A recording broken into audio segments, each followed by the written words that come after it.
Well, it is really, the UK for us is like a home away from home because there are so many of us scattered all over here. And the fact is that most of them are familiar with my work and so extend a lot of warmth towards me. And that always makes me very happy. And I love the Gujarati dal. A uniqueness of its own because we use song and drama as a way of telling stories which is inherent to our culture. It wasn't just picked up from somewhere and put into cinema, it's part of our storytelling narrative, and that's unique. You don't find there anywhere else in the world. And so I hope that we can continue to build on that strength instead of sort of making songs a little more redundant today than they were earlier.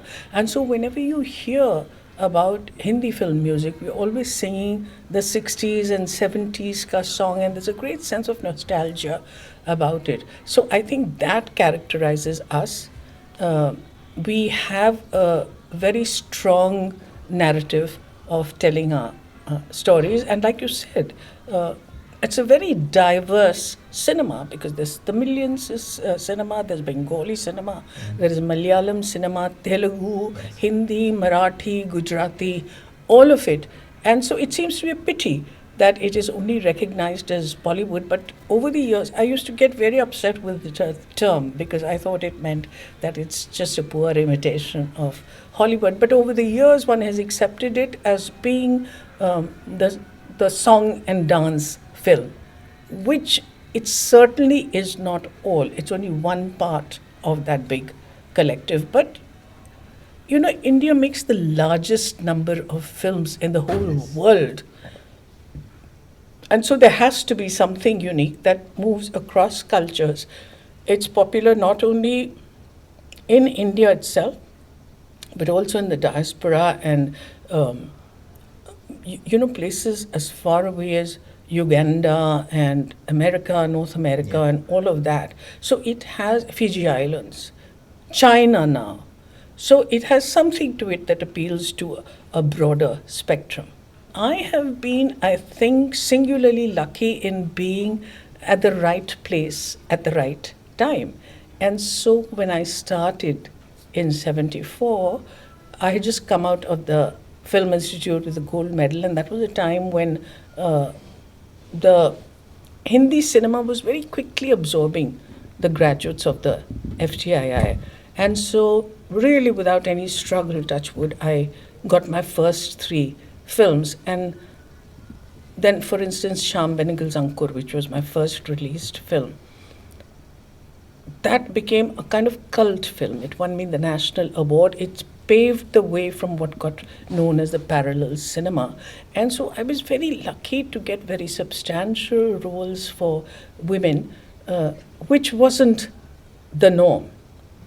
Now, after that, there is a sort of second wind now because there are roles that I'm doing, a vast array of roles, which 10 years ago you wouldn't have imagined that women my age or seniors my age would have available.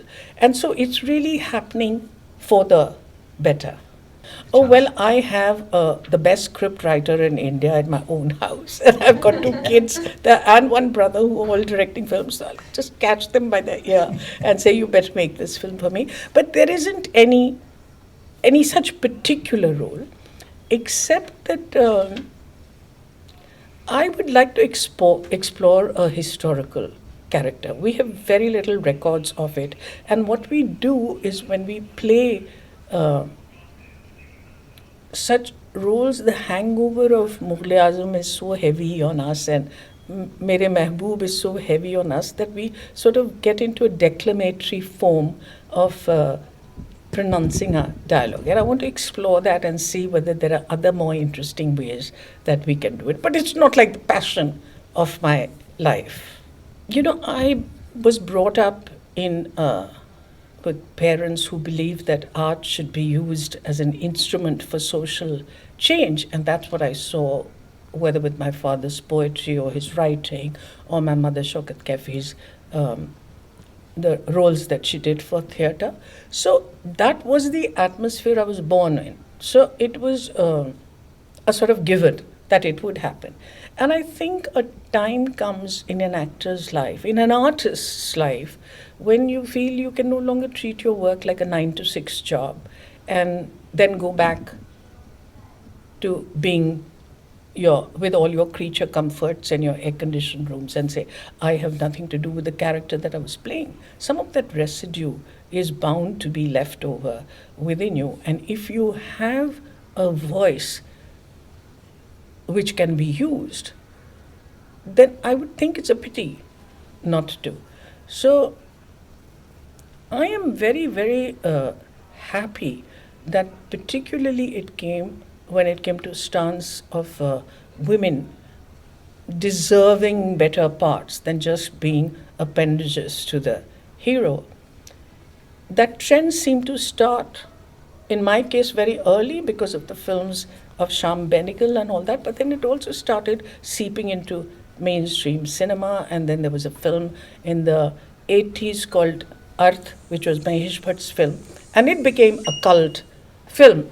So after that, then it became more and more visible, that kind of film. And so over the years, women and women's work have got far more visibility than they did earlier in society or in cinema.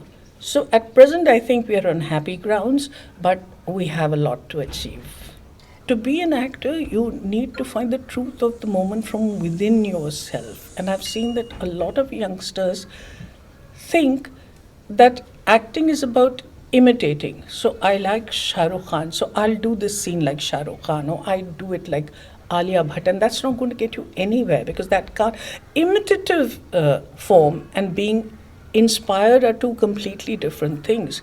And nobody can learn acting in 1 week and 3 months and stuff like that. Acting is a lifelong process. For instance, even now, so many years later, I suddenly say, oh my God, this is what Professor Taneja meant, my acting director at the Film Institute, when he said this. So it's a daily learning because an artist's resource base has to be life itself. And so you have to be open to that. So it's a lifelong process, and it's, like I said, daily, the possibility of daily rejection. So it has to be your passion, and you have to do it more than anything else in the world. So I would say be cautious. So Mother India, Salim Javed's Diwar, and recently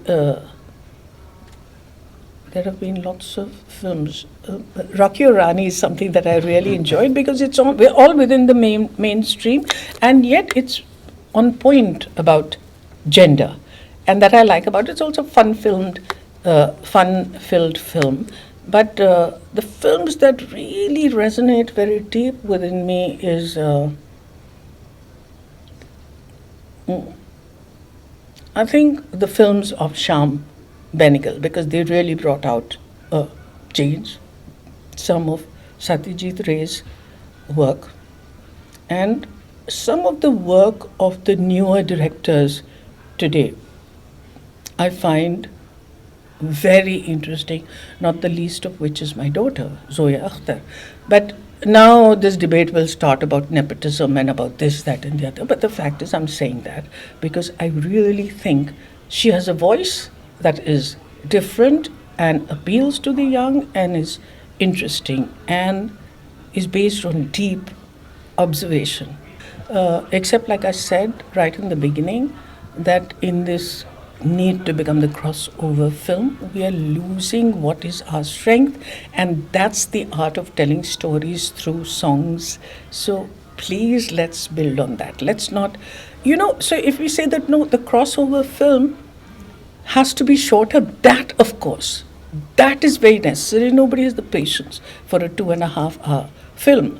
But then in that you can't lose what is your basic strength.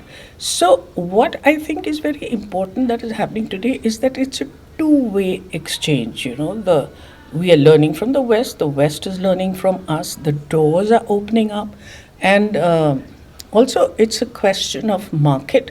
People are understanding that if you take a popular Indian film actor, then your audience base becomes very much stronger. But also because the whole, for instance, I was working in Steven Spielberg's Halo, the series. And when I looked on the set, I said, how lovely. There were people from all nationalities on the set. I remember in 1989, when I did Madame Suzatska here in England, I was the only Asian on that set. And now that's completely changed. So these are opportunities which I think we can grab and make much of. Thank you. Thank you.